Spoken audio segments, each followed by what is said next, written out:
હા, હું તો કહું છું બે પરિવાર જુદા હોય એને તમે સમાધાન કરીને ભેળા બેસાડી દો ને તો 100 યજ્ઞ કર્યા બરાબર ફળ મળે. અને કોઈ ગંગાજીના જોર જેવો પરિવાર ભેગો રહેતો હોય અને એની ખટપટ કરીને પરિવારને જુદો કરો ને એના જેવું દુનિયામાં કોઈ પાપ નથી.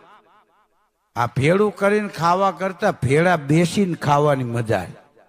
હા, ભેળું કરીને ખાવા કરતા ભેળા બેહીને ખાવ એની મજા.